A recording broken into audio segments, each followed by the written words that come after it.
DreamHack Open is brought to you by Corsair, Monster Energy, Esport Management, and GGBet.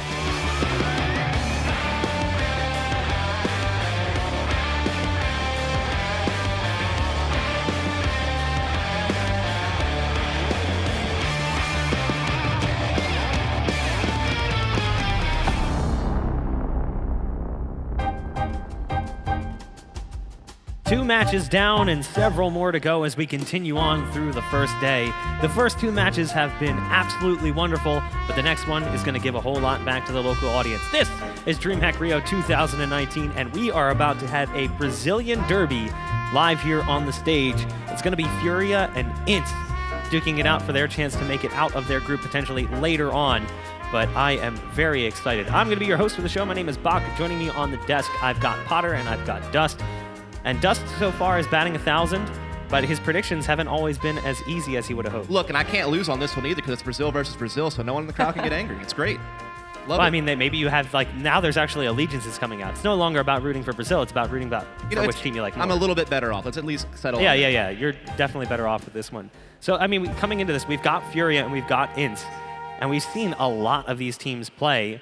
Obviously, given the run that Furia had, coming into the major, and then Furia's been making waves in the North American scene, they still haven't cracked into that upper echelon. In fact, I'm pretty sure the reason they didn't opt to compete in Pro League is because they were already committed to this event, which means that people out there should love them even more. Yeah, absolutely. They still kind of have a big opportunity to come here and play for the home crowd and give themselves a chance to have a really big land result. I feel like they haven't had that yet. It's like the one thing they've been missing. They've had a couple of cool mats and a couple of cool best-of-3 victories in the offline environment. They don't have that trophy. They don't really have that marquee thing that you kind of need to prove that you've taken that next step as a team. And you said it, though. They've been doing really, really well within the region and different online qualifiers and leagues. They definitely seem to be on the precipice of being able to do something like that, like get a trophy here in Rio.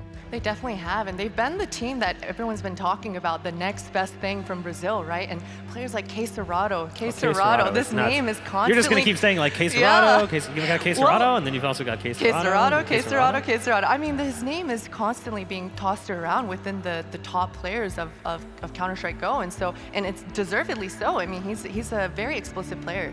Wasn't it that one, he had a best-of-3 where he dropped, like, I don't know, it was like 40 kills in regulation and his team still lost that series? That's got to be like a little bit of a blow. And you know what, I've seen this team play on LAN, and it was before the major. It was a smaller event, the Nerd Street Gamers NCS Eastern Conference Championship. It was not a huge event. They actually lost to a pug in the finals of B, Wardell, like Dapper, Dazzle. B hadn't really even competed in the game in months, and somehow they just sort of fumbled the ball away. After that, things trended upward massively for Furia. So hopefully that was just like a bump in the road that was like kind of kicking the butt to get things going maybe a little bit smoother. I think it is definitely a bump in the road. And tournaments like that, these kinds of teams, it's reps, just constant reps, repetition. And when you're constantly going to lands like this and making sure that you're able to capitalize in these moments, it's going to help for sure in moments like this today. Dust, I'm told you've got 3 reasons for us here. What are they? Indeed. I have 3 reasons for you on why I think Furia has the edge coming into this matchup, and we'll kick things off by talking about how Furia's really been on the rise in the Americas. They broke into the scene in mid-2018 at a Zotac event. No one knew who they were, and they beat Complexing United in the best-of-3s and made the finals of that event. And since then, they've moved over to the Americas. They won the last season of Mountain Dew League. They just qualified for DreamHack Masters Dallas over some of the professional teams in the region. And of course, we've already mentioned how they had that run at the Americas Minor and had a couple of cool mats at the major. Not a deep run, but still, they've shown us a little bit of something, and they're starting to move on up the totem pole. Then we want to talk a little bit about the talent and structure that's on this team. This team, for one, has a really good strategical backbone. Like, they have really good defaults, they have good executes, and they have a lot of talent. We've already talked about K Serrato a lot. I'm sure we will more a little bit later, but I also want to highlight some of the other big pieces on this team. Yuri, a really, really good entry rifler, and then Art is basically a fur with an op. Like, he is super aggressive. He can use the op really well, and he's a pretty good in-game leader. Definitely has some similarities to Fallen in that regard. and he's definitely a really vital piece of this team as well.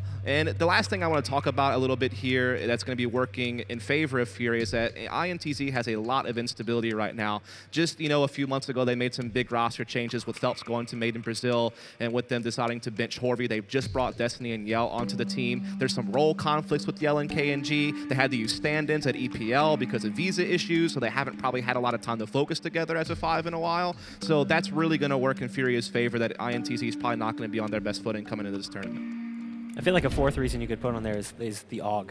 I remember watching Furia on LAN, and they are so insanely good with the AUG. Yuri specifically, Yuri's AUG, I remember watching him lock down the B site, and it was 3 or 4 rounds in a row, he was getting 3 kills with an AUG. If he had a rifle other than an AUG, it wasn't necessarily a guarantee, but the AUG, he just shredded with it. We do have the map vetoes coming up here, so we can kind of figure out where we're going to be headed. Dust, what do you think we're going to see? Should we expect to see a Mirage or an Inferno, something more stable? I think we're going to see Nuke.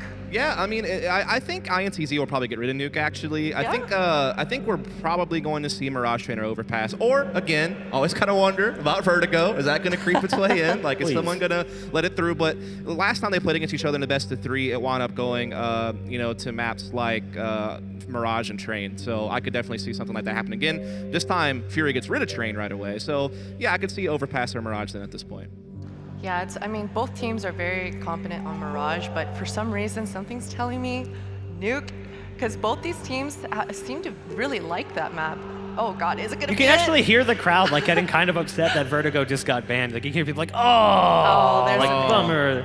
So there it is. It's going to be on Mirage. I'm not entirely surprised. Well, technically W7M banned all those maps, so we actually don't know what INTZ banned. See, that's the real kicker. You think that's just a graphic error? Yeah, of course it is. I'm just messing with production. But, yeah, so it is going to be Mirage. So definitely a battlefield where both teams are going to feel pretty comfortable, pretty confident. But it is worth noting that the last time these two teams met, it was a 2-1 victory in the favor of Furia, and they were pretty one-sided games that they won. That was at the Americas Minor, of course. That's something else to consider when you're thinking about the maps. Now, did they play Mirage in that series? I'm pretty sure one of them was, yeah.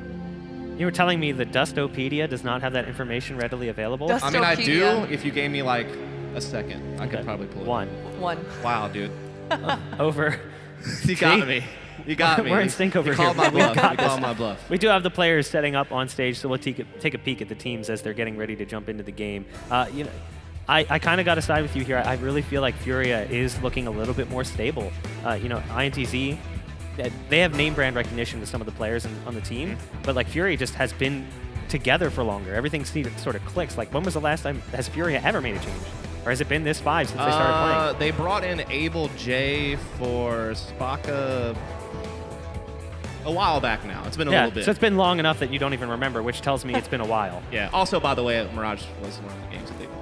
I was right. You were right? It was one of the games that they won? What was the score? What was the score? Okay, I don't know that. I'm not going to sit here and just memorize. I know it was one-sided. Are you? I know it was either 16-8 or 16-9. It was very one-sided. I can tell you that. There you go. That's good enough. Come on. Let's talk a little bit about INTZ now. What do you got? INTZ, I got to call out KNG. KNG, he's an explosive player. He actually has the most opening kills for his team on Mirage. And his stats don't lie. He is a very aggressive player. And we saw earlier today on Mirage. Crowd seems to love him. Yeah, exactly. And he is a very aggressive player, and that definitely helps. We saw that on the CT side earlier today with Valiance. Having an aggressive player in that middle area to control the rotations of your teammates, it really is beneficial. Yeah, the thing's working against INTZ, though, is that you're bringing on Yell, who's a primary opper, who's probably not going to get to do that when KNG's on the team. Also, I feel like there's no true in-game leader on this team. I feel like they're in a very similar boat to Valiance, where it's kind of being done out of necessity by someone. So those are things working against them. But as you noted, KNG's a very talented player, and it's worth noting that not only is he a powerful AWP, but he's also a really good entry rifle when the economy's not there. A very flexible player, and definitely someone who can put up really big numbers in this matchup. Here's the thing, too. If you're INTZ, or if you're just someone looking at INTZ as a roster, a lot of the players that they've brought in are players that haven't worked on other rosters. So, Yell and Destiny obviously had runs with LG where things didn't work out. Yell's went longer, but, in general, some of those guys that are snapping into place are players who have had a chance on a big stage, and it just didn't really work out. I'm not saying that they're bad players. It just didn't click at that time. We're taking a look now at the players on Furia, and all 5 sitting down and ready to go. They are all business.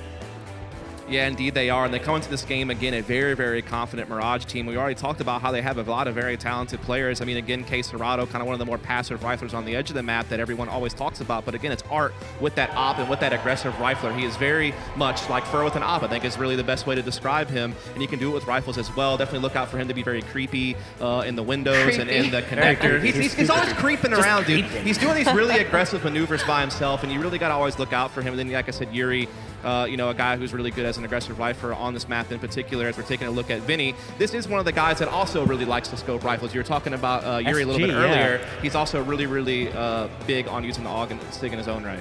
And there is the man of the hour, Serato. His stats maybe don't look all that crazy, but I'm telling you, he's the player to watch in the game. He is going to be the guy that's going to be dropping some serious bombs for Furia.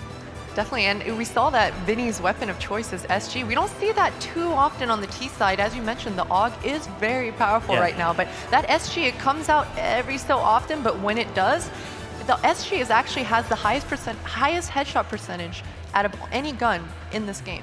So that first bullet accuracy is actually pretty crucial. Yeah. I think only a Liege and NAF use it primarily. Like you said, a lot of the other times it's very situational. But yeah, certainly the spray is just wild. Yeah, that's one of the biggest wild. It is pretty cool. Looking at the game, you guys can go ahead and take place in the vote in chat as well. !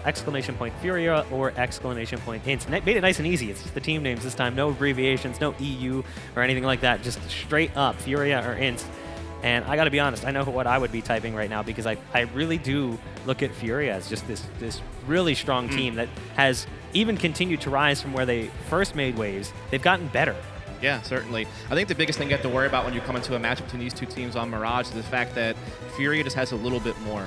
You know, like INTZ, they play a really fast-paced, scrimmy style, and they have a lot of individuals that can perform well, like a Cello and like a KNG. But if that's not working because the leadership's not really there, they don't really have any more pages to turn in the playbook. I feel like they're really reliant on kind of one style, and if it doesn't pan out, then they're in trouble.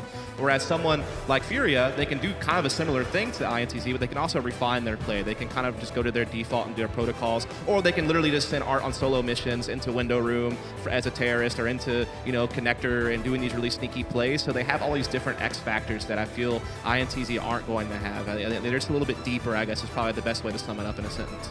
I mean, even just looking at the odds on this from GGBet, the odds definitely skew pretty heavily for Furia. It feels like everyone is in alignment. This might be the first time that when we actually get to our predictions, we all agree instead of just going against Dust just to make him sweat a little bit when the game I'm already ahead now, so if I just keep matching you every time, then by math, you know, I'll win in the end. Oh, is this a competition? No, definitely. So does that mean that I should pick all the wild ones? I mean, maybe. You got to start taking some Hail Marys now. I feel like if I did that, though, you would actually eventually be like, no, I can't do this. We'll see. You were sweating a little bit back there during that last game. You were nervous. Here's the deal. I truly don't care who wins. I just want good Counter-Strike, and we've got a lot of that today so far. So I've been really impressed with the Counter-Strike that everyone's playing, and that's always fun to watch good Counter-Strike. All right, so let's go ahead, Dust. What's your prediction for this one? What do you got? Got to go with Furia, man. They just look way stronger coming into this tournament, and I have a lot of hopes that not only will they win this game, but I think they actually have a shot at the trophy. I really do. So I want to keep my eyes on Furia. I'm going to definitely have to go with Furia here as well. Not only are they explosive and amazing to watch in game, but they're amazing humans. I met them they were in my airplane. Every single one of them are so friendly, and I can see the gamer eyes in all of them. So rooting for Furia here. And I think I'm going to have to match that. It's going to be a Furia vote for me, which might be the only time that we all align our votes is this game here, because I just think that the Furia, to me, is one of the favorites for this event. I know that other people are looking at teams like Avantgarde or Valiance, but in my mind, Furia is a favorite. They have not only the experience and the roster history and the depth, they've also got home field advantage, which is huge. I've already talked to players in the lounge backstage, and they've said that the crowd is very noticeable. You can really hear the crowd. So if you guys are out there and you're making noise, just keep on making noise because it seems to be working. It is, and you know, some people talk about this often, that home crowd advantage, and of course it's not a huge advantage that you can write home about, but it is somewhat of an inspiration, right? And sometimes that's all it takes, is just a little bit of inspiration for these players. They're young, they're inexperienced, and this is a huge LAN setting, and so having that just a little bit of an edge, especially from fans that are screaming and really wanting you to bring it home, I think it absolutely gives slight advantage. I mean, I think if you're Furia, you smell blood in the water. Like, you know the instability that INTZ's been dealing with EPL and just bringing a new lineup together. You know you've been able to beat them before. And I feel like Furia has to kind of think that this is their moment, right? Like, they've been, you know, ramping up. The trajectory is definitely in the right direction. Again, within all of their online league play and qualifiers, they're getting the wins that they need. They're getting some offline results now as well. They're starting to build up that repertoire as well. So they know they have the talent. They know that they have the deeper strategy. They know that they're set up to be successful here. And so, I mean, I think that this is kind of their moment to shine. All right, I'm going to ask you for another prediction. Twitch chat has voted. What are your odds that you think? What do you think Twitch chat said? I think it's going to be Furia. Like, but by what 60? Let's say 65-35. I'm going to go 70-30. I think that Twitch chat is going to be heavy on the vote. You never know Furia. at Twitch chat. It's a tough one to predict. We'll pull those odds The up in chances just of that, a second. of getting that right is probably 10%. Oh my goodness. All right, well, I thought I was being like pretty aggressive with 70-30. 88% of Twitch chat believes this is Furia's game. That's surprising. You know, actually, I was telling the guys that in the lobby of the hotel, I saw a person with an INTZ tattoo, a huge INTZ tattoo on the back of their arm, and I was like, wow, that's a huge fan. I expected more INTZ supporters. Well, here's the crazy thing, right? Like, if you were to go back like maybe 6 months, 8 months ago, I don't think that it would look the same. If you went back pre-major, you'd probably have more balanced selection. It'd probably be about 50-50. I think it was really the run at the major that surprised a lot of people with Furia. And I think since then, they've even improved in some of their performances when they've shown it. Yeah, again, I mean, this team's come a long way in a year. I remember casting them at that Zotac event. I think it was like May or something of 2018. I had no idea who they really were. I met them in person at the event, and like, you know, you said, they're very personable, really nice people. They knew that they weren't expected to do anything. They didn't care that we didn't think they would do well. They just, you know, they were really respectful about it. Like, hey, we understand. And then they showed up and they beat Complexity United in best of threes, and Case Dorado showed his brilliance, and all of them looked really, really sharp. And the moment that you saw them play there, I was just like, man, like, this team might actually have something. And I feel like all they've done since that moment is prove time and time again that they do have that potential. They have some really good players on that team. They have good strategy. They have an in-game leader who can frag. Again, not a lot of teams have that, and Art really can be that in-game leader op combination that is quite rare to have. And I think one of the other great things about this team is that they have that drive and dedication. Like, they've been working so hard at this day in, day out, you can tell. And I mean, it's not even debatable anymore. They are #2 from Brazil, for sure. Like, they have surpassed Luminosity. It's not even questionable now. The real question is Made in Brazil are getting a little bit of trouble. What do you do now? Like, do you try to poach some of these players? You know, if you're Furia, do you think to yourself, hey, if we just stick together, maybe, you know, we can move into the top 10 of the world in our own right and be a really competitive team? So I think those are the storylines you need to be kind of keeping your eye on at this point. Let's be real. Do you think that it would be the first time that someone came knocking for Case Dorado? They already have come knocking for Case Dorado. It's public knowledge that they tried to pick him up before they picked up Phelps from Made in Brazil. That was widely reported. So, yeah, that's already happened, and it could still happen, but it just really depends on what these players want to do and contracts and buyouts and all that good stuff that can kind of muddy the waters. You know, you were talking about how these players are like really nice, super personal. I think that's what makes them such a good team, is that they have this like great team cohesion, and I think that's one of the reasons why they're gonna have a hard time pulling a player like that away. Like, you know, like look at like even just the Danish scene when we were, you know, talking about fragsters, for instance. You had Stown, who was like light years better than the rest of his team on LAN, at least on LAN. Like online, maybe his performance wasn't that good, but a lot of it was like, I want to stay with my brother on my team. It took a long time for him to take an opportunity elsewhere, and a large part of that was the team kind of melting down a little bit when they lost some of their players. Like, I feel like the same thing kind of goes on with some of these guys on Furia, is like there's this dedication to that roster. Like, I don't want to abandon ship. I want to stay with them for a long time. We saw the same thing going back with like Kusto way back when, with the old enemy days. Like, he was staying with the roster despite the fact that there were opportunities coming in because he believed in the project, he believed in his management and his owner and his coach and his teammates. And I think that's really important, and that's kind of why this team has been so successful. I definitely have to agree. I think it's really important as well, and it shows in the results, right? If you have a team that's, you select a team and handpick your roster, and you're trying to make a team work, it's a different approach than having a team that organically formed together, and these guys have the same vision, and they're trying to align their goals together, and they're all working together for something. And I think that approach is a little bit different. Sometimes it can take a little bit longer, but sometimes you get teams like Furia who just come out of almost nowhere, and these names, you don't really hear about them often, but then you've got teams like MIBR trying to come in and pick them apart. But man, hopefully Furia is able to stay together and form that form that super here's team. the thing. If you're Furia and you're kind of surveying the environment right now in competitive Counter-Strike, you have no reason to tap out at this point. Like, right now, you still have no idea what your ceiling is. Like, they haven't had very much international LAN exposure just yet, other than the minor, the major, and what they're doing right now, and like a Zotac event last year. Like, most of their other LAN stuff has been kind of smaller events, you know, not really at this level. And so when you look at these guys on stage, I feel like they probably think the sky's the limit. Like, they probably really feel like they can go so far, and they probably can. I mean, I don't think it's far-fetched. I think this team could certainly at least reach the bottom end of the top 10 before you have to start considering whether they've hit their ceiling yet or not. I think they still have a lot of room to grow, and once they get more reps under their belt in this type of environment. I mean, you know, touching on that whole like organic homegrown CS, look at all the teams that have been successful when they went that route, and then what happened the second they started making changes. Like, you look at a team like Enemy who became selfless. Like, before they made all the changes, like, the team just clicked. Everything was working. They were upsetting teams. Were they winning huge tournaments? No, but they were building towards that, and then they started making changes, and it all fell apart. Or even like CLG, the old CLG roster, going way back, the original, the OG CLG roster. Everything just made sense. They were actually like 5 good friends who also competed in Counter-Strike together. And I think people underestimate how important that is. Like, your chemistry out of game is just as important as your chemistry in game. It definitely is, because a lot of the times you have to assume that in the server, all 10 players are going to be mechanically sound. They're going to be on the same playing field mechanically and speaking. And so you have to find your edge somewhere, whether that be in your teammate, whether that be in your utility, whether that be in each other, right? And so it's really important to create that chemistry, to create that synergy with each other, so that you know what it takes to make that trade happen, to make that the right sort of contact happen, right? And so these kinds of things actually matter immensely for teams. Especially with some of the types of tactics that this team likes to use. When you have someone like Art who likes to be very individually aggressive and go for these solo plays, like we said, we're going to see Mirage, we're going to see him maybe try to jump window or do these types of antics that can sometimes be very hard to read. The fact that the rest of his team kind of knows how to respond to that, how to play around it, how to respond if it doesn't go right,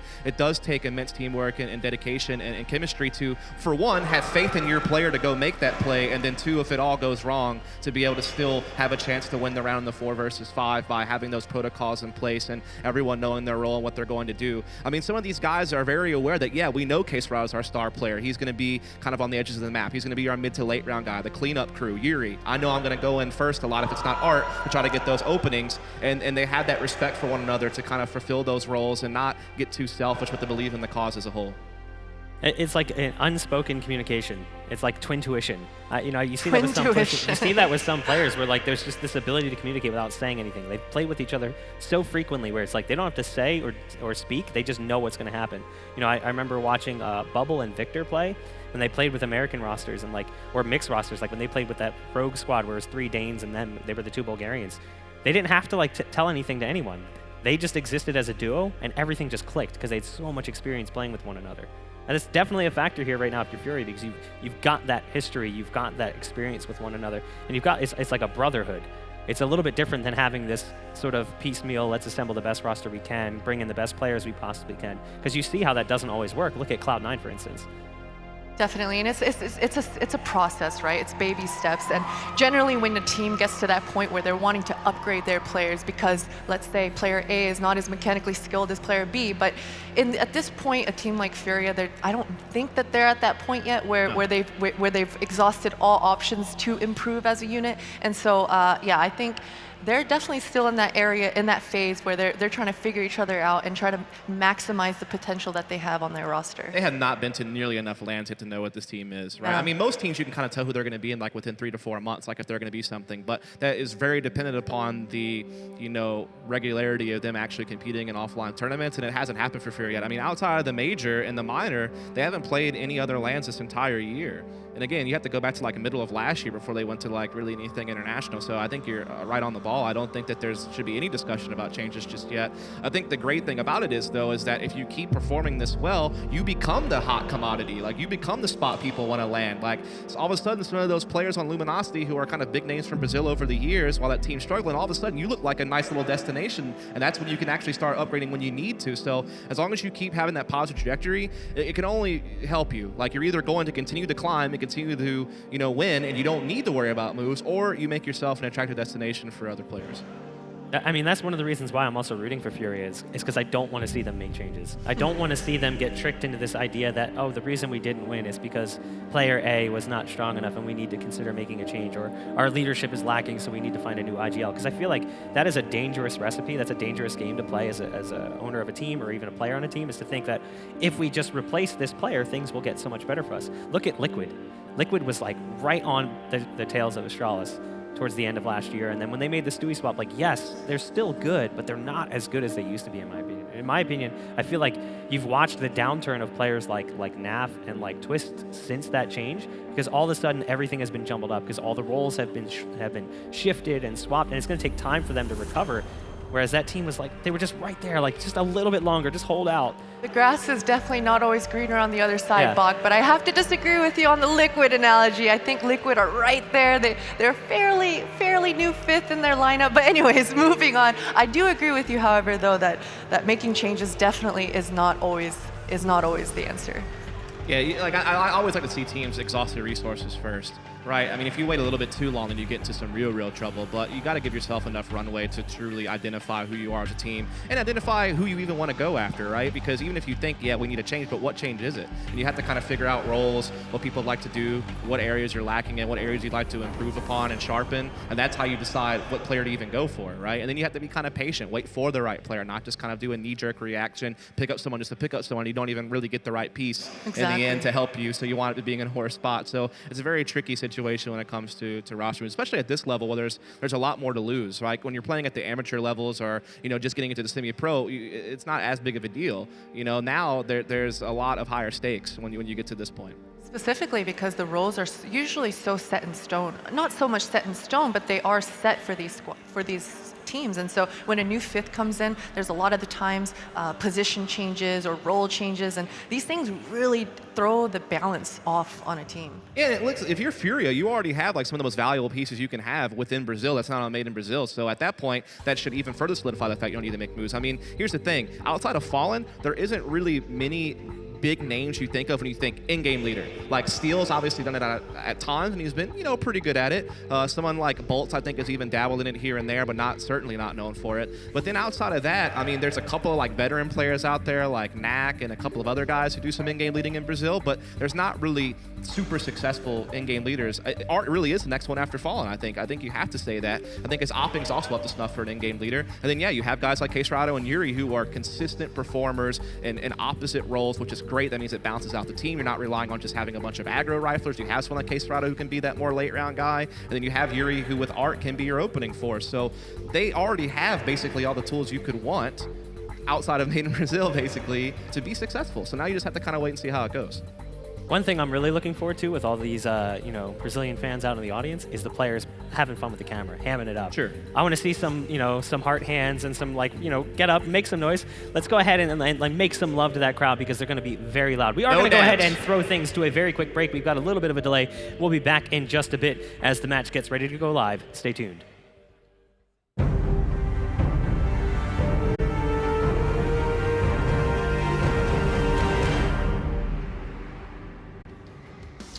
Aha, welcome back, my lovely friends, and thank you for your patience. We've got the third opening matchup of the day about to begin. It's going to be underway shortly with INTZ versus Furia, a little Brazilian bonanza, Mohan. I think it's going to be a good one. Finally, we've got two Brazilian teams going up against each other, so I can't wait to see how loud this crowd gets because they've been going nuts, whether or not there's Brazilian teams in the server.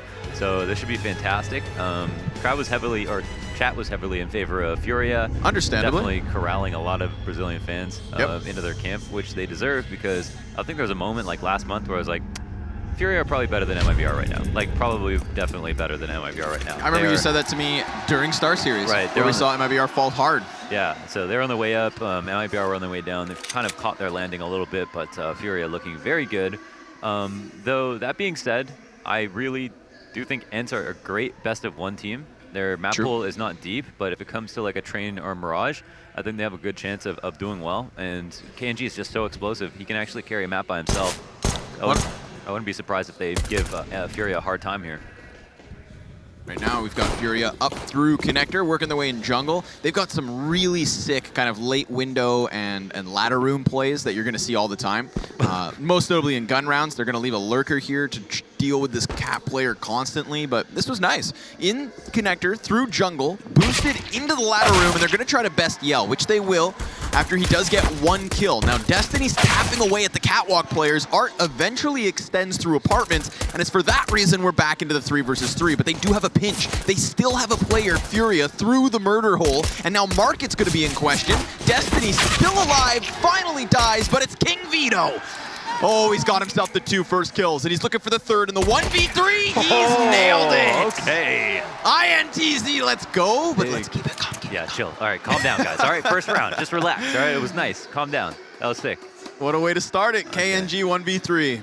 That was cool. That was really nice. That was a crazy round. That was a round where we saw the Furia went into window room just to get ladder control, just to split B quickly, and they made it seem like, okay, the guys in CT, if you don't see anyone come through this hole right here, then it's not going to be a B hit, but instead they boost really quickly, and they almost pulled it off. In fact, it was a 1v3. They should have. So a pretty interesting pistol strat. It's nice to see new looks on the pistol rounds. You don't often get to see that. Look, Box said it just earlier. Sometimes when, most likely when you see innovation, happens on Mirage.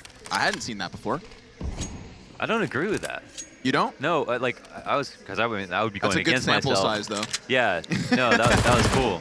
That just reminded me of how little new stuff we see on Mirage. True. I spent the whole map talking about how the meta's very flushed out, so I'd be contradicting myself if I didn't disagree. But yeah, that was really cool.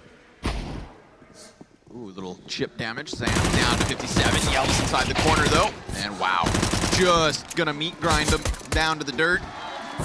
Straight to the bone. Vinny, last man up.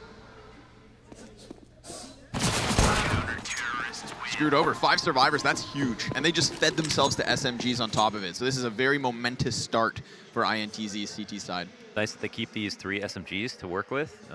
There is going to be another buy. Like to see INTZ try something a little crazy here. Maybe get in the front of a ramp, too close A ramp, see if it's going to be a full execute A. You can't really hold on to mid with these guns. We'll see if Furia go to mid. I think it's in their best interest to try to do a slower default in this situation, see if there's a push. And it looks like, wow, they're just having the SMGs right up middle. But this is a little bit risky here. They don't have long-range weapons.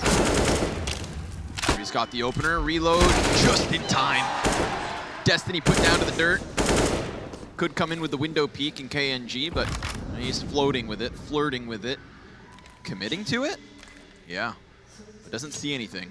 There's that anchor back there. Yuri's just gonna go silent now as his team, in the same fashion, work their way towards B.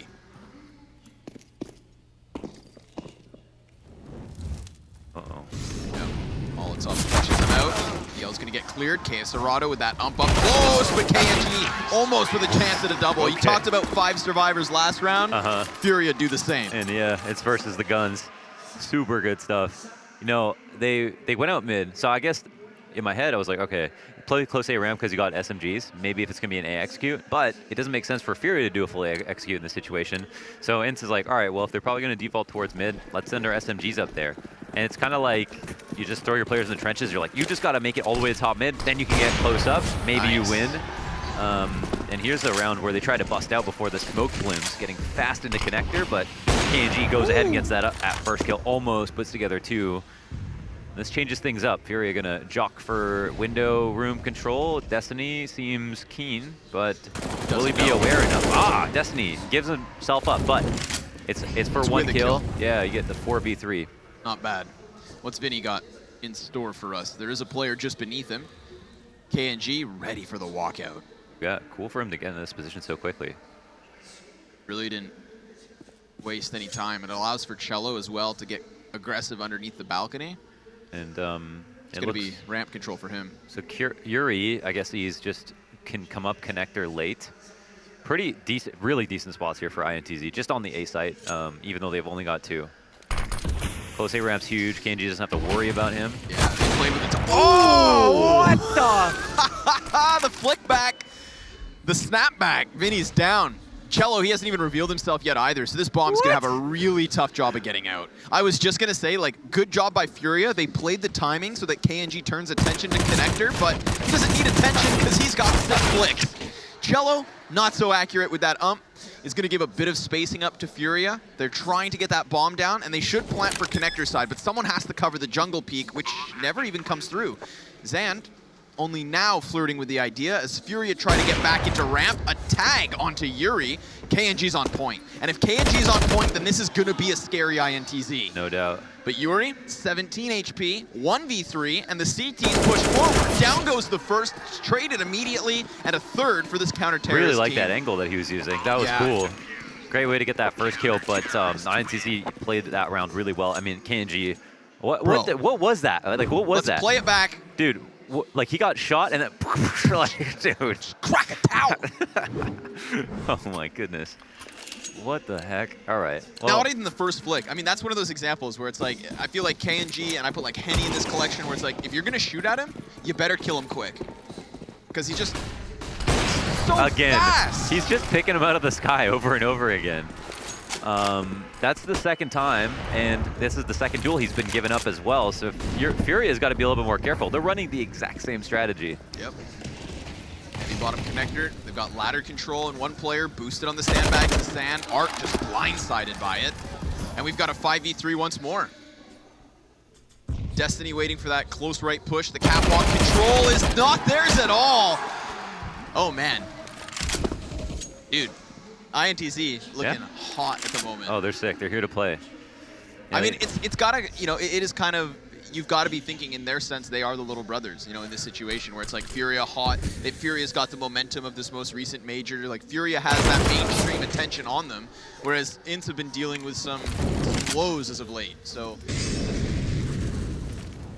yeah, now you get to punch back. Roster instability, but yeah, like, you know, they know Furia very well, and again, just super good best of one team. They really do fall apart in best of threes. That's where it's harder for them. Yeah. But the format works really well for INTZ. I'm sure Furia are aware. You know, I don't think Furia are going to be sleeping on INTZ. No. They know the power of like a player like KNG in a best of one. And yeah, today, I mean, he's clearly going to be hitting everything. Like, if it's confident, I mean, there's, you know, you don't see this happen, right? Where you just start hitting a couple shots and all of a sudden you just go dead. Like, that's not going to happen to KNG. So it's going to be a very scary match. Oh, my goodness. What a spray. Meat grinder, though, that hog. Good job by Destiny. That's 2 kills and an assist. Catwalk completely cleared. Kesserado not able to get himself close enough to the site. His teammate's still alive, so by the time he arrives, he's dead quick. Yell is going to nab him. Yeah, they ran for that. I don't think they full bought on that round. They just upgraded a little bit, so they have enough money to buy now. Went for the fast cat play. They're doing a lot of fast connector control. I think it's really underrated to do fast A splits in general. It seems like there's a lot of points of failure, but there was 2 instances where Furia could have saved themselves a lot of trouble. If they didn't peek before the top mid smoke came out, that would have been huge, because they just been handing the op shots over to KNG. I mean, the op mid flicks were nice, but they weren't super difficult. It was that one flick he was insane, but you know, they got away for that smoke to plume. It's not a shot he's gonna miss every time. Just so happened to do it twice. Now it's 5-1, and Furia have decided to slow it down. Not sure if it's by choice. Yeah, true enough. I haven't been able to get a lot done going quickly. It's the thing that I don't know if it's by choice, but I also don't think it's going to be like a weakness of theirs either to slow down into this play. Yeah, that's a good point. They've come to the self-realization where, okay, we can't do this rushed, so it's time to put in the work. Small risk there. KNG knows that Palace is wide open, but he also knows that Furia like mid-control. They're going to be really worried about pulling a Palace lurk fast, and now the pressure's on the B player. Dogs at a distance, going to be good. Cut down those numbers, 4v3. Market rotators out. There's also a T to have hit the dirt out of balcony. Kesserado trying to play close pillar. He's lost a teammate in Art. That was their anchor over towards the A site, so it is very much this B pinch. And Kesserado creates space, but we need to get Yuri onto the site. And we've got 2 CTs waiting for him to try and get past Arch. Kesserado has 1 smoke, which he could use to block it off, and instead he throws it on door. Is he going to push through this? Wait, that's such a weird play. They have priorities here, man. I mean, he's got to get a kill, but... Right now! Oh! That was his chance, and the player tries to cross in the meantime, so they could have smoked off for the bomb to cross, or he tries to make a move himself. doesn't pan out at all. Yeah, he could have guarded the door. It wouldn't have been easy to fight if they all wanted to come out. They probably would have just respected the smoke and allowed it to be an after-plant situation. And I think the only thing I can understand about why he might have done that is because it was a 3v2, so they decided, oh, let's try to make it a 2v2 first. But to counteract my own point, if you're in the B site and it's 2v3, I think you still feel like you're favored. It's not an easy retake whatsoever. They didn't know where all the CTs were coming from, but yeah, with the amount of time remaining in that smoke, you'd think he'd use it differently. Either way, Furia here are going to be, again, half buying. They've got some utility to work with, and it looks like they want to do a full B exec. Yeah, they put out the flames the first time, made it look like a sheer rush, but then waited. They hit the brakes. Oh, man, Pissarado. Mac 10. Smack 10 just tearing through them, but oh no, Destiny, he's going to get himself 2, throws himself into the mix, and it is going to fall on Cello. Considering they come into this with pistols and 1 Mac 10, sure, they had a nice collection of grenades, and that was instrumental to getting Pissarado into the site. This one's kind of out of nowhere. For Furia to double their round count off this? Yeah, I mean, the only other round, it wasn't an eco. It was actually like an anti-bonus buy. The rounds where INTZ sent everybody to top mid with SMGs, that's the only other round that Furia won. So this is not exactly good signs for them. They at least pull this one out with the B play. You won't expect that to happen again necessarily, but you actually do see INTZ right now with not the best money in the world. They aren't going to have a lot of guns to work with. I think some are exchanging hands. We'll see, maybe they're going to be light on grenades, but they at least have that op. So I think they call the pause, do a little bit of mental math here, and it seems like utility's coming in pretty well, and we'll see if they have enough to pick up some guns. Go ahead, check the other side. What do they have on the floor? They got a FAMAS and an AUG.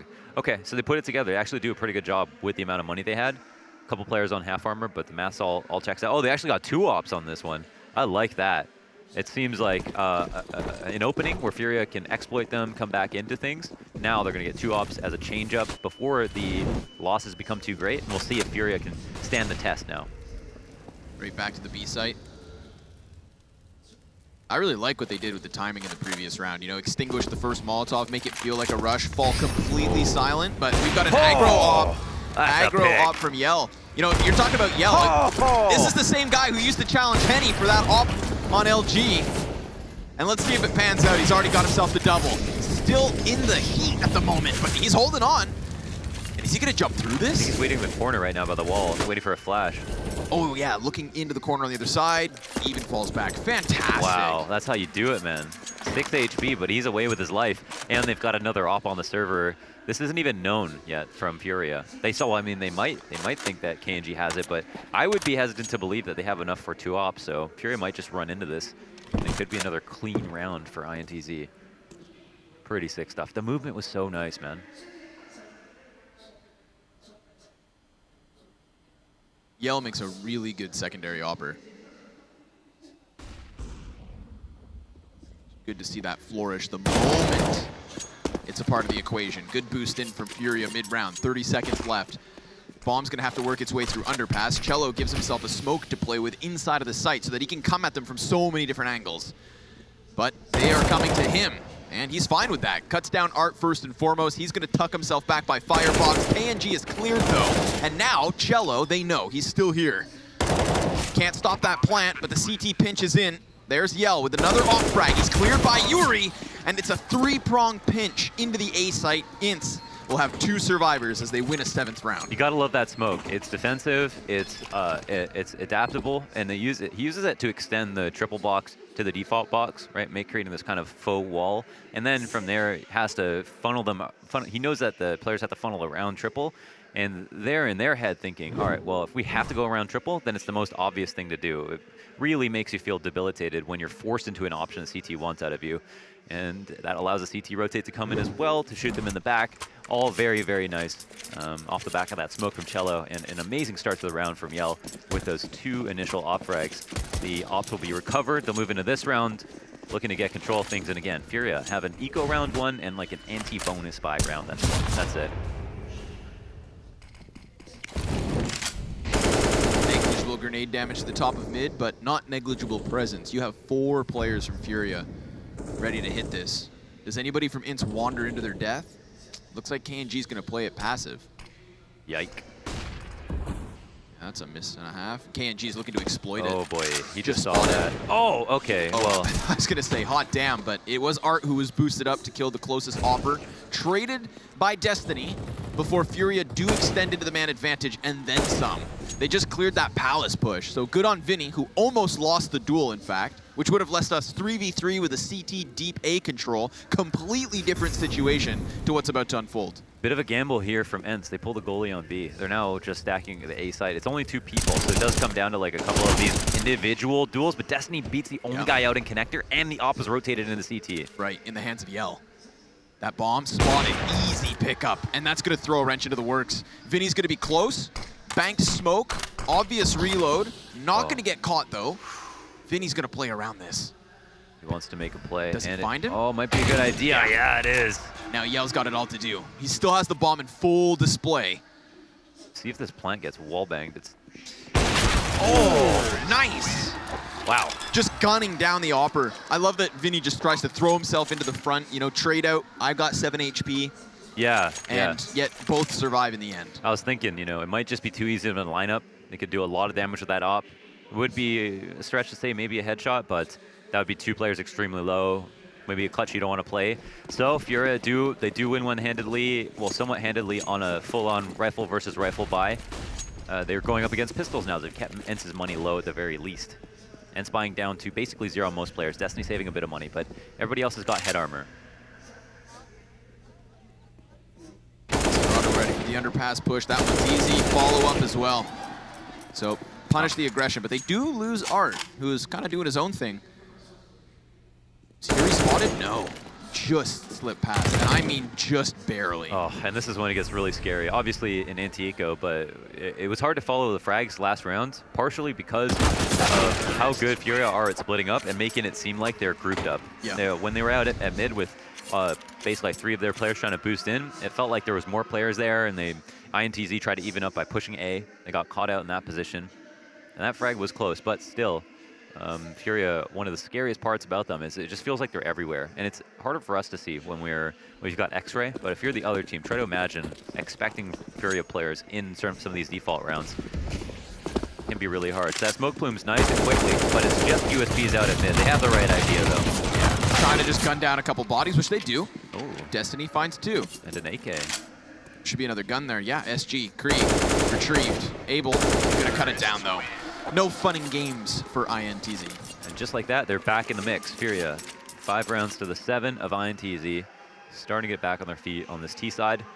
They've got another buy in for them. And part of the reason they made this comeback was, yeah, they were on every round shaving down the economy of INTZ, doing a lot of good damage, and that made it so that the one round they won resulted in these couple of saves, even though INTZ just seemed like they were winning almost every single round. So important rounds being won by Furia, lots of good damage dealt, resulting in a close scoreline. The buy is not amazing for INTZ. Light on grenades. They're all prioritizing smokes. Cello is the last one that will have to buy. And now Furia are back in kind of a power position. Apart from a couple of the very early rounds, they haven't made these glaring mistakes where they've gone out and got opt picked. So they have done a good job of cooling off KNG. Yeah, they did. Yeah, so that's good. Not giving them those free open opportunities. And we expected that, right? We said once Furia started to slow down rounds and seem a little more calculated, it's like, okay, this is the response to just not getting slapped in the face by KNG. Yeah, like he is probably still on point, but they're not giving him shots anymore, Right. which is good. They're not giving them nearly the same chances as he had in the opening few. But as said, Destiny and Yell have turned this around. We've got 25 kills combined between the 2 of them. Vinny is quite low. Don't know how that happens. Trading out guns here. 4 players up in the B halls, 1 at top mid that they're probably going to tether off of. He's meant to catch any cat rotators, anybody who wants to peek window or jump out or make noise. Apart from that, Yuri's just going to not try to make noise as much as he can. And here it is. Double arch smoke, so cat player's going to get completely cut off, and the window on top of it. Just blanketing it. It does leave the door open, which is exactly where KNG runs in from. There's one avenue not smoked, and he does go one and done with it. Yuri trying to cut off this cat player, but Destiny's doing the hard work. clears out mid, really boxes in the remaining members of Furia. Vinny's just hiding. Remember, low HP from the get-go, bomb plants denied, and this is huge. Vinny's gonna have to do it all, and that's not gonna happen. INTZ bounce right back, and I believe, in fact, yes, it's a team ace. A team ace, yeah. Kill a piece there as INTZ all have to chip in. Yell does a good job tucking into the site. It's very hard to get creative on B site now. Like, there's only so many plays you can make. Sometimes you got to drop a smoke, play empty pillar. Sometimes you play fence, just get flashed to hell. And in that situation, he picked like a non-normal angle to catch anybody jumping out a window. It's a little scarier because he has to know when to peek, as opposed to wait for kills to come to him. But that's the job that you've got to do in this situation. KNG, he's had success finding opportunities, not hitting the shots from connector. And it looks like Furia are not scared to take window, which is crazy. But they have been successful once again. Art's super good in these lurk positions. But he gets caught off. Yep. KNG's been activated. Takes window control. Knows that. That means there was 2 to 3 players from Furia at mid for sure. But now it's sniffing out what the remaining options are. Thing is that even without his help, they've still got 2 players over on the A site. Fortified at B as well. They don't have to move much.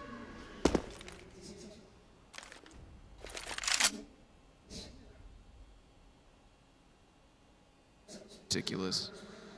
Impatient. Destiny jump spots, sees nothing for the time being. Now they commit. One player flies wide, and another's supposed to cover, but doesn't work. Destiny and Cello still here, ready to rock. Tapping away with the AUG is not going to work versus Yuri, but the AK could still trade, and it does, clearly, as 4 members survive. That's another big one. Yeah, man. Again, best of 1. INTZ are almost at 10 rounds here after this first half, and this is not a sleeper map from Furia. We know they're good at Mirage. They know they're good at Mirage. The whole world knows that they can play this map. But INTZ are doing a fantastic job here on CT side, looking awesome. Now, what is the play? Back to mid control. Been shut down on window finally, properly by KNG. He stayed alive, he's got his kill, and they centered the round around that. Him winning, keeping that map control, getting a kill, means they win.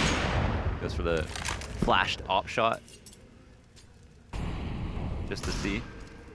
Furia standing back now. Not going down for fast connector control. That didn't work so well. Also got not great guns, actually. 3 Deagles. One of the missing components of this T side that I feel like I always praise when it comes to Furia on Mirage is like getting an anchor inside of ladder room. I tried to talk about it even just in pistol, and that just hasn't been the case. You know, they'll leave a player there and then very much split into the A site, but they haven't been afforded that. Fed INTZ constantly throwing wrenches to the works in the window room. Yeah, that's interesting. Cat rotating back through market now as well. They did forfeit the control of it this round, but it's not going to play into it. It's the 3-pronged assault from Furia. 2 connector, 2 ramp, and a Deagle in Palace. Both the guns are coming in from connector, though. That is most notable. And they have been able to clear Destiny from the closest position first. There's still 2 CTs working around triple box, and that's a close shot from KNG. Art's able to trade, but he falls back from Ticket. And with 30 seconds, he welcomes the challenge from Furia because they're walking into the crossfire. Was that a collateral? Oh, 2 shots, 1 frag, and 3 survivors as 10 rounds are taken from INTZ. Wow. That's big. Folks, we're going to be back with that second half in just a bit. Don't you dare go too far.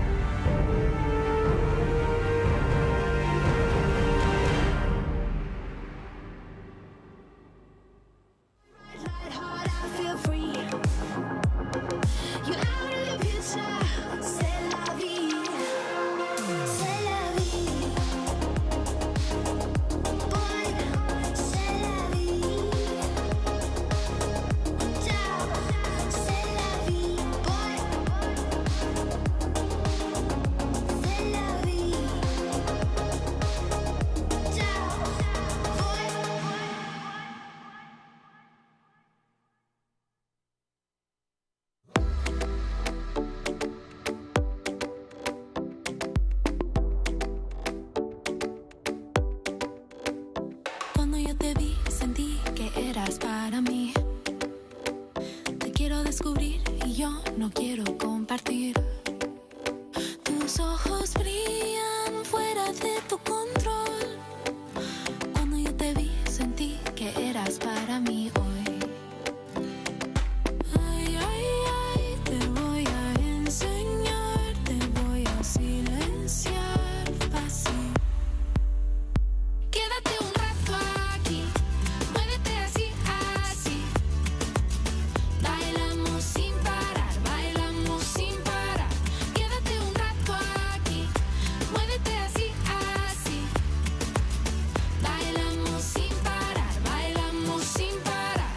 está saliendo, es domingo otra vez.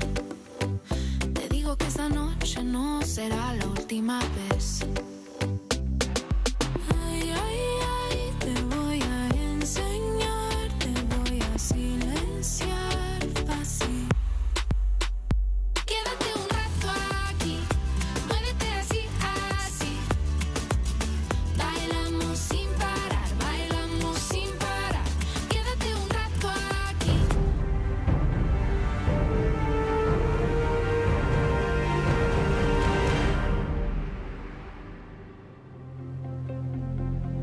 KNG starts this map off with a 1v3 at that B bomb site, lights up the server with his op right from the get-go, and eventually we had Furia working back into the game, Mohan, but they only were able to collect themselves 5 rounds. And alongside KNG, we have a stellar performance with both Destiny and Yell. Definitely. They had to work really hard for those rounds in the middle, and they actually got 2 ecos off the back of that. So the only string of 3 rounds, they got 1 rifle round and then 2 anti-ecos. So economically speaking, they did a lot of good things. They won a very important round, but that was only enough for 5. Ooh, another slight gap in the smoke there towards jungle. Not going to cost anybody their life just yet. Much more simple pistol here. 10 players surviving as the bomb goes down. It's going to be a big retake. We do have the kit on Art. We still have a lot of players actually on this bomb site. Great flashbang coming in from Cello. Helps out Destiny for the 1 kill. Yuri tries to pepper the player in Palace. And now that they've cleared ticket, you wonder, can Serato do it? Ooh, he gets KNG, big frag. Yell pinned in, but still able to add 1 to the tally. And he is so pinned in fact, that he's going to have to fight his way out. Him and Cello close it. And INTZ wins second pistol. Damn, dude, no signs of stopping. I feel like this coach is like, he's been waiting his whole life for a crowd, you know? I think, like... Remember back after the first pistol where he's telling everyone to be quiet? Yeah. And now he wins second pistol and he's like, why aren't you louder? I love it. Play with those emotions. Yeah, I mean, he was like that even without a crowd. So if people don't remember from the minors, like absolutely emphatic every single round. And so I guess he just gains +10 strength when there's people yelling for him too. Listen, man, it's infectious, and there's no denying that. Infectious. Assumptuous. That's your what's it? Fantastical. I don't know what it is. Here comes Destiny, AK to the top side. Gonna clear first stairs. 1-2. Nothing more. Mac 10 spray down at a distance. Good assist from KNG. Goes back for second servings and is dished some damage himself. In fact, slow this down. 1v2. With bomb dropped and a chance at the shot to the top of the stairs, but it just doesn't connect. Dude, they just feel like they've got the blinders on right now, hyper-focused, and they are so prepared to just run with the momentum. This is the biggest issue, I think, for Furia right now, is they need to find a way to slow them down, or at least convince them that they can't use fast strats, because I don't like to talk about this kind of intangibles like confidence and momentum, but it really, you can tell with some teams how important it is to them. And for Furia, they play slowly, and they cannot think that a team can expect to play quickly versus them. That's what makes them so good. They're so well-rounded. But look at this, Yell's jumping out of the halls. Oh, he misses his jump. That could be big. The first kill not going their way. This is like, you know, that's a guy behind enemy lines. If he gets out the window, that could just stir up the pot so much. And instead, they just go down 5v4. He hasn't got any info on the site. You can't tell his teammates anything. And Furia have also gone ahead and taken even more map control at B. Yeah, Kisserado gets up inside of the apartments. It seemed like just a bit of a feeder, that Mac 10 rundown. Remaining question will be, do they clear this? Because bomb's just behind it. Yeah, that's a good question. I really wouldn't expect the CTs to aggress even further. Just depends if there's a distraction for them to assume that it's the guy on Balk who's way in the back. That reload, Art could have most certainly heard this. Oh, but it's not going to stop Destiny from doubling back for a kill. Yuri, wide peeks into 3 Ts. And now Art, well, he's missed his chance to stop the bomb. Wants the AK more than the frags, and he's going to get dished the grenade. Trade from KNG once more. Serato comes back from the apps push, but he is outnumbered 1-3. And they're just dumping on them. Peeks, pre-fires, grenades. Not a chance to breathe. 1v3 situation. He's only got the the T's are nowhere to be found. Like, they're actually behind him, in front of him, but tucked in. And he doesn't even get the first kill. Cello with 4 HP. Backstabs Serato. 13 rounds for INTZ, and that's a round where they started off 4v5. Furia even got them to slow down a bit by getting that initial kill. So when things go wrong for INTZ, they still make do. For the 4v5 for the 13th round. That's an 8-round lead over Furia at the moment. Could be 9 with this. Yeah, should be. Anti-eco. Should be 9. Should be 9. It's been a lot of ecos here for Furia. They've had to get hella creative. They have been able to pull at least one out of the hat. That's true. One of the first 2 rounds. Which is a scary stat when you think that, you know, that serves as 20% of their round wins. Yeah. Put it like that. I like that INTZ take the pause here. They're the ones on the full buy. Yeah, that's actually hilarious. They're taking a pause on a round where they know Furia is saving after they just won while they're up 8 rounds. That's like mind games. That's actually subliminal mind games. Having them stew in it. 4 CTs push out onto the A site, and that is where the majority of INTZ are going to head. Things could get dangerous. Oh, him and Yuri both know the same angle. Abel's waiting for his chance to swing. Destiny's tagged up. The Molotovs tempting, of course, but nobody goes in for it. Yuri does connect one Deagle shot. That's the first Palace player, but here's the second. Cello takes his place, and Art comes swinging wide from the corner, has that AK, and he skulks back just as the terrorists leave. They're going to hear this. Yeah, everyone making the hasty rotation back. What they should have done was hang out a little bit more A ramp while Yell got position in B. Then they could have had a site open. I guess they aren't planning on running back to B, though, so called that a bit too soon. Working back to mid, late round, super good idea, especially when you've attracted attention to everybody on the site. The last place the CT wants to go with low utility or just low on numbers is back to mid. And so it's very powerful for the Ts to try to kind of excavate this and then work from there. It seems scary, but very unlikely to see a T or CTs in an aggressive position as opposed to a passive one when players start dropping. Interesting they've actually just walked through A, though. Holy smokes. Art's here just trying to play. Oh my, they even burst the window, and Arts gets caught in CT. They're running into the remaining 2 CTs. What is going on? 30 seconds. Case Dorado just trying to draw attention. We've got Vinny on the bench, but now he's revealed as well. And he hits Destiny, but not for enough damage.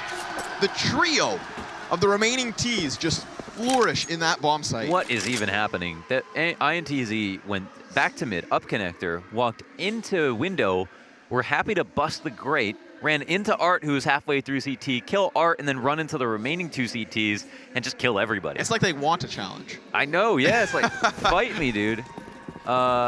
You know, I mean, that's around where like, okay, maybe Furia should have won that one. You know, maybe they looked like they were in pretty good spots to do that. They only had pistols, but they had the drop on 2 kills. They couldn't get anything going. Gotta be a confidence thing at this point. So, INTZ back to mid control. Really icing the kicker here. Got an op on the server on Art. But none on the T side. Why should they? They've been very mobile. Close A ramp presence for Furia. It's going to make an A split a little bit harder. But I think it's always favorable to have Palace over A ramp if you're a T. I'll take it. Smoke down to the top of connector. Whoa, is he going in that? Yeah, he is. Yuri pushes past. There's another one, though. There's another one close. Oh, Destiny's going to let him get back. In and out.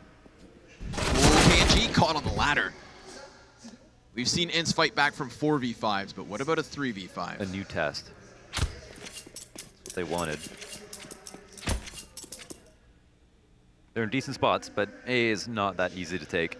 A lot of control here for Furia. Even if it's mid-control, we've got a man in ladder. There's not a lot of ways that Furia can lose this round.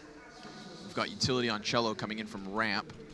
Single smoke molly flash. And it looks like Vinny is now like properly on Cat. Yeah. So there's not even a flank potential here from Connector. Once that smoke fades, his prying eyes are going to clear out Connector, surely. Oh, But shots missed. Destiny's got an opening. Art's going to respond back with 1 kill of his own, but here's No Cello way. with the smoke spam. They're down to just the 10-second mark, and Art's going to miss another shot. Now he feels this heat, but here comes Vinny, saving the day off Connector and giving Art enough chances for him to finally land a shot. Crazy how that almost seemed like a close call. There was a chance. There was a moment there. It's like a situation where if everything goes well for Furia, if every shot connects, Yeah. then that play is just dead on arrival. For sure. But that's the thing. It was like so many ways that they could. A little shaky, man. Yeah, it was a little shaky. It was just that there was so many outs for Furia, even though they missed shots, just because the positioning was so good. Like we saw, like even though player comes up connector, we've got someone on cat to stop him, and then even though the op shots missed, there's still 2 players dedicated within the site. So it was just a really good positioning. I think that won the round there for Furia. Pretty good CT round overall. Start things out hot. There's going to be an op bot now for KNG. Didn't have one last round. 2 Galils on the board. Not the best position to be in. And a good opening kill there for Furia. The flash is solid. Very nicely done, Art. He's doing his best KNG impression here from the window. Close A ramp setup again for Furia. Smoked off. It's going to enable the push. Ooh. Abel's going to get slightly closer. Art takes a whole bunch of damage.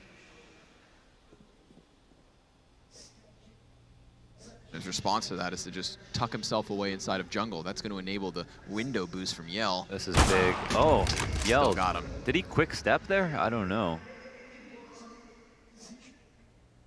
That's big. Now they wanted to try to squeeze somebody into pushing A, but that's not happened. And that's especially not going to happen now that Furia has gotten a kill. Where does INTZ work into? They could try to risk a lurk to pull a rotate so they can hit a site, but then they're going to be down even one more guy to take the site they want. And they don't have nades to fake that. This op shot could be a big one. 2 smokes. And that, yeah, well used. Counters out the offer. Vinny going to swing back wide, comes in and kills 1. Maintains that man advantage for Furia. KF Serado's going to extend this as Sand tries to Goomba stomp him. And KNG is left to pick up scraps. No bomb control, no round. This is a 7th for Furia. Well done. Well done, especially K Serado. He needs to get that bomb carrier coming around on Cat. They use their smokes pretty wisely, having limited options. And at least for INTZ, they saved this op. KNG has $0 after this round, so I don't know if they're going to just try to buy. I honestly wouldn't be surprised if they give it their best shot. Got a lot of Furia fans in the front couple of rows showing support. $2,000 a piece on most players. KNG could just try to recycle this op. It's just that the money is going to be so strange for them. Yeah. 2-round loss. Here. What's that? I said, get out of here. Get out of here. Standing on my head. Walking here. Hey. Here's Art, though. Misses the shot. Tries that peek versus the pistols. He will follow suit to KNG. That's 2 flash assists for Abel. Good on him. Good anti-eco, in fact. Yell's the only man up. The bomb carrier and Opper unarmored, but armed. Cello's found nothing over here towards the palace. He's been smoked off for what feels like the entirety of this round. Will he serve as a distraction for Yell to maybe cut down some numbers? Looks like we've got a bit of a longer game now. This, I mean, wouldn't expect they win this. Would be one hell of a highlight from Yell, but Cello's here just trying to bait out op shots if you can find them. I mean, Yuri could actually feasibly die to a Glock right now. Rock him with the Glock. Not now that he's fallen so far back. Flash goes high, Abel wide, but not wide enough to find Yell. All the while, Furia, they're getting curious in mid. Their cat players coming up. Now the patience. The Glock, it actually comes through. Ooh. Okay, what does this do? 40 seconds, Yell wants some. There's 1. Who's next? All right. Ooh. There was a chance at a flick, but no sir, shut down. 8 rounds now for Furia. I wonder if Art was holding that or if he flicked. If he was holding the right side Tetris peak or if he flicked up. Could have got up there silent, don't know. Cue it to the replay. Cue it to the replay. Tack pause called by INTZ. This time it is not icing the kicker. This time it is probably just a, make sure they lock this down. We see the coach getting a lot of words in right now. Very quick. WPM. We stop to listen. No hooks out. Apoka is his name. The coach of INTZ. Apoka.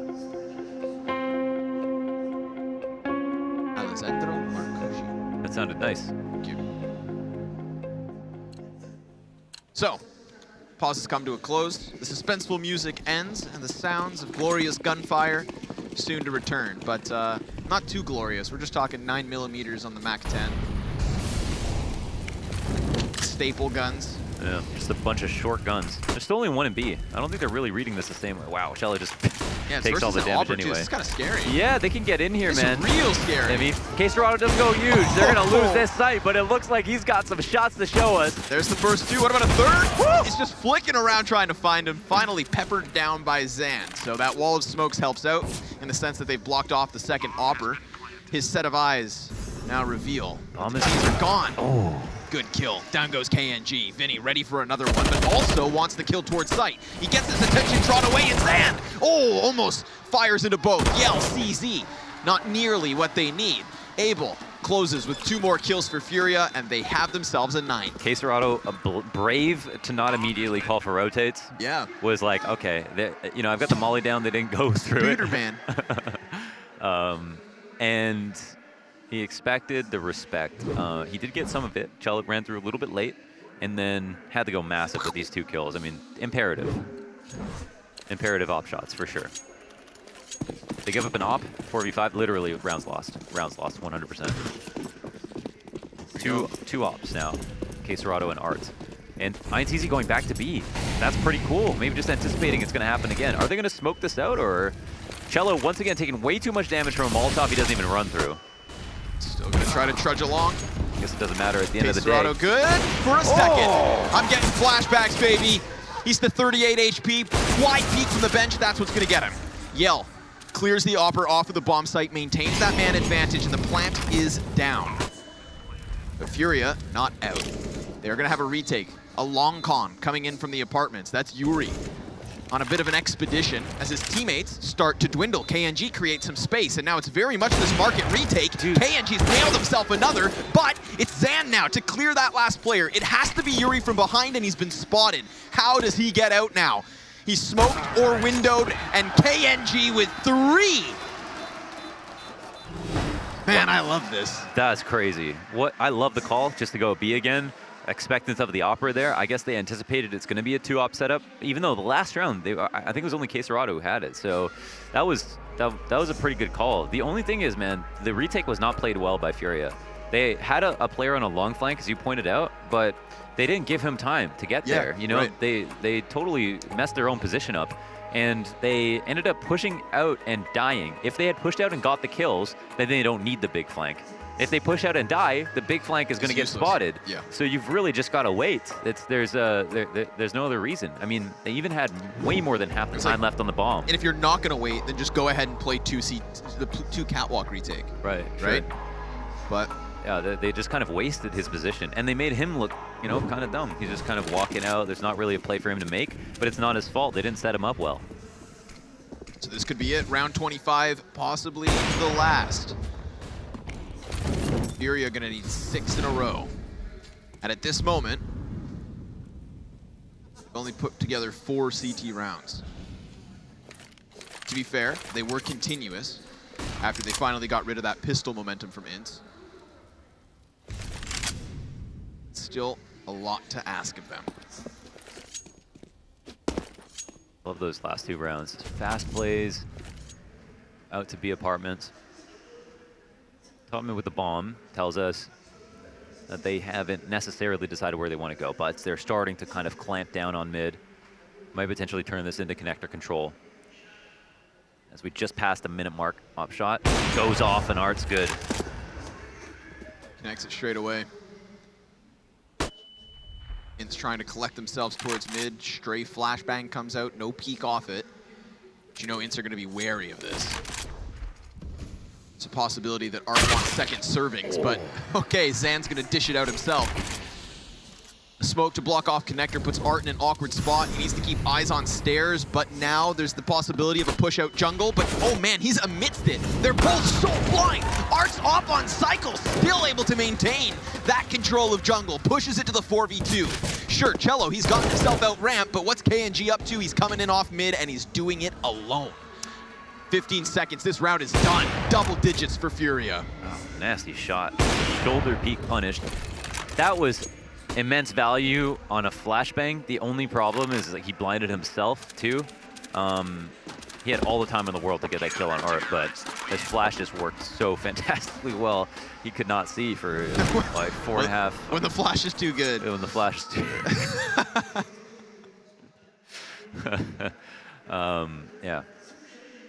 It's not going to be, it might be a long game. It might be a close game. It might even be Furia coming all the way back. We at least have proof that they can win rounds in this half and do it in succession. We just know that INTZ have, on top of individually playing well, have been calling a good game. Yeah. They've been picking good sides. This is cool. I want to see the test of the double off B side. Oh, what? He hit him. Oh, he hit him too, but yeah, he's rather live. Let's just say that much. Gaben giveth and Gaben taketh away. A robbery that Quesarado will happily take. However, it's not that big of a deal because it's not as though, you know, this is a full-fledged buy. It's easy for Zan to just get up that op, and you have the same situation, just -1.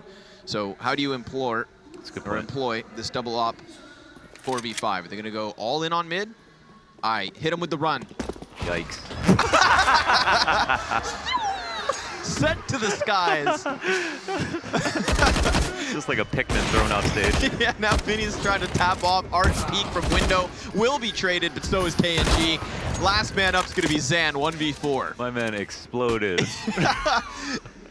I mean, that's a classic, though. It's like you can't do a run boost if the two people have different weapons out. You know, like the movement speed doesn't correlate, and Buddy just feeds himself to the wolves. So good.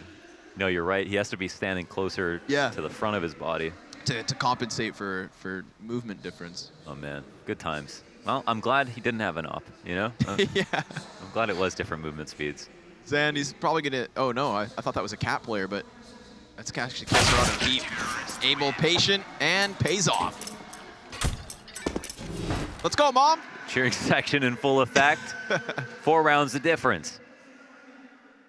If we do find OT, it'd be pretty miraculous considering the start to this game. This guy hasn't put his arms down in like 5 rounds now. Or, Forgot his name. Apoco. Apoca. Apoca. Yeah.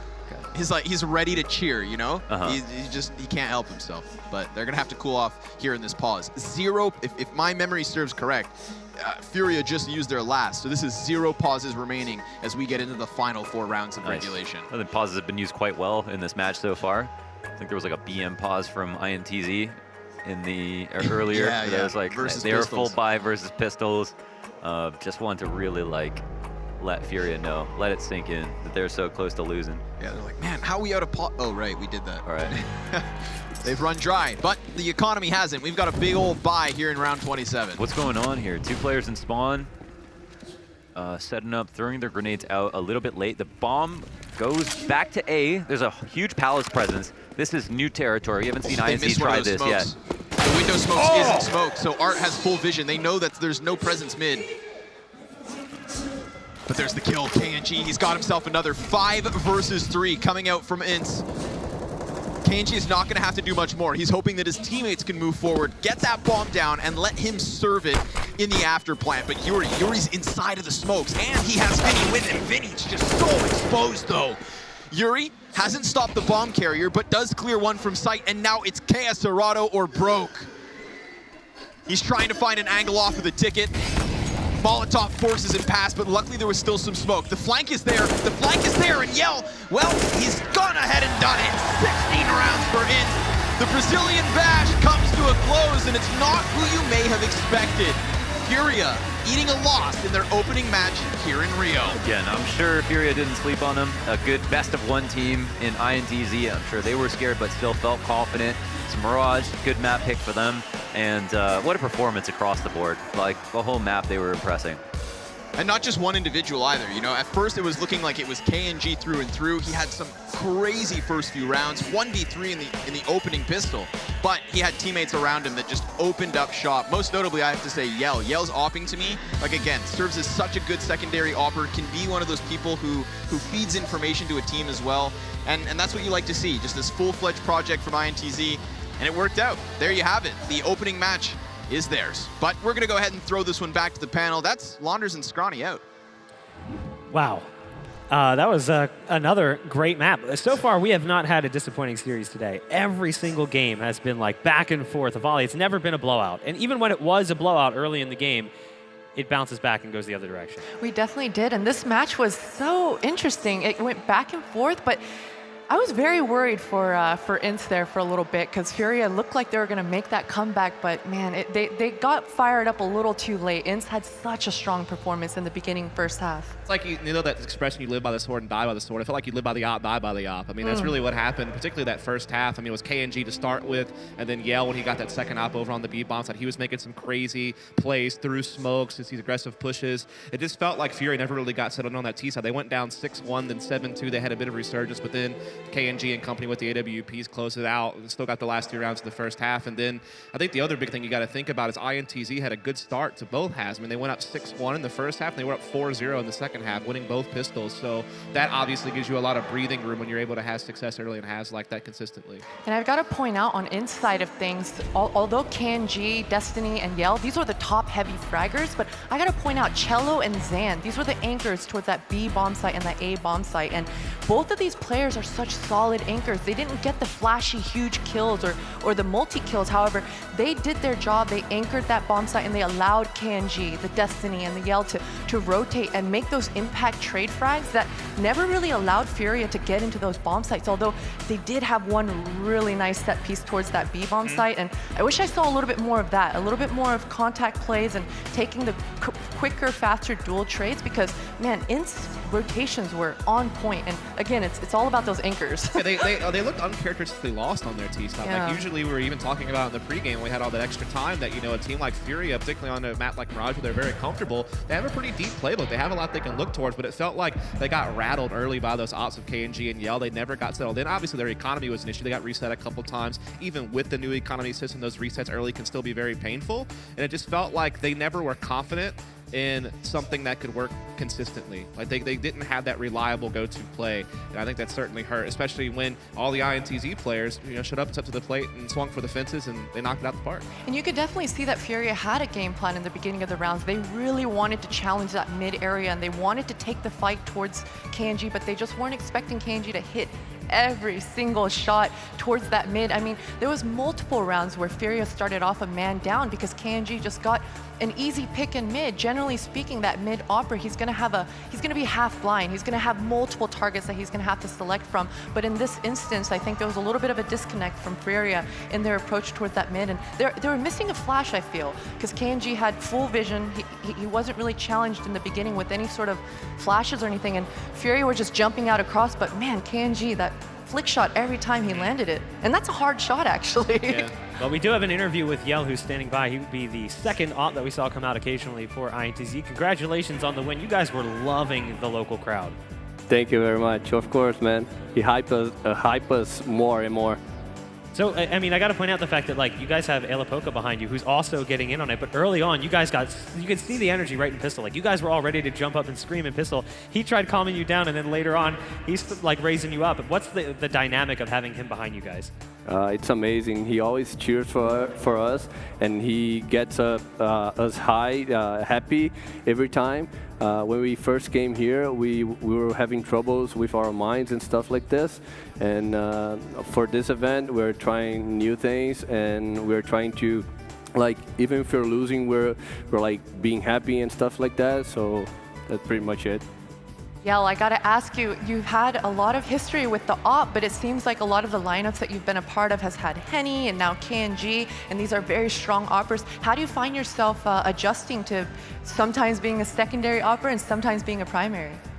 That's a hard question because when I first brought Henny to the team, I knew that I had to sacrifice myself for the good of the team.